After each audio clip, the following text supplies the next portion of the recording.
Star Academy, les Antilles pourront enfin voter pour le dernier prime de la saison 12. Bonne nouvelle pour les fans ultramarins de la Star Academy. TF1 a enfin ouvert les votes aux Antilles pour le prochain prime, permettant ainsi aux téléspectateurs de soutenir leurs candidats favoris en temps réel.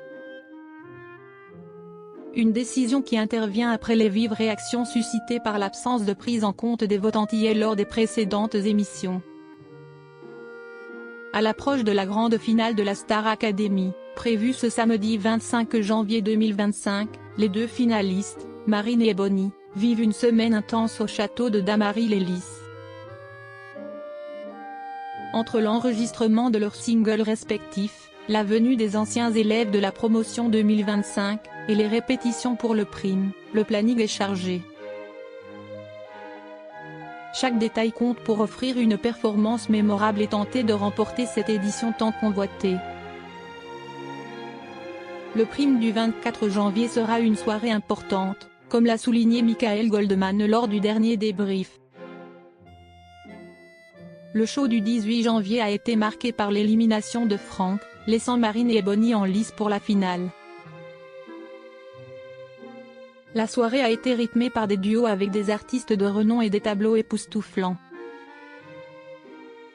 Cependant, une polémique a éclaté en direct lorsque la comédienne Firmin Richard a exprimé sa colère concernant l'absence de prise en compte des votes en provenance des Antilles, qualifiant cette situation d'inadmissible. TF1 ouvre enfin les votes aux Antilles pour le dernier prime de la Star Academy. Jusqu'à présent, les téléspectateurs des Antilles ne pouvaient pas voter pour soutenir leurs candidats favoris lors des primes de la Star Academy. Selon TF1, cette situation était due à des contraintes techniques liées à la diffusion en différé dans les DROMCOM, empêchant une participation en temps réel.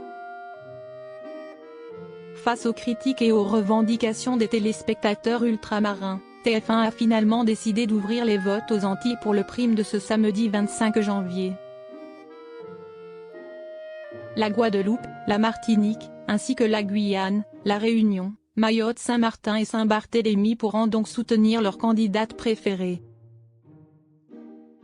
Selon les informations rapportées par Le Parisien, les habitants des Antilles pourront donc voter dès le samedi après-midi, uniquement par appel téléphonique, afin de compenser le décalage horaire et la diffusion en différé. Les votes seront clôturés dès l'annonce de Nikos Aliagas sur le plateau de l'émission. Une très belle nouvelle pour les habitants des Antilles.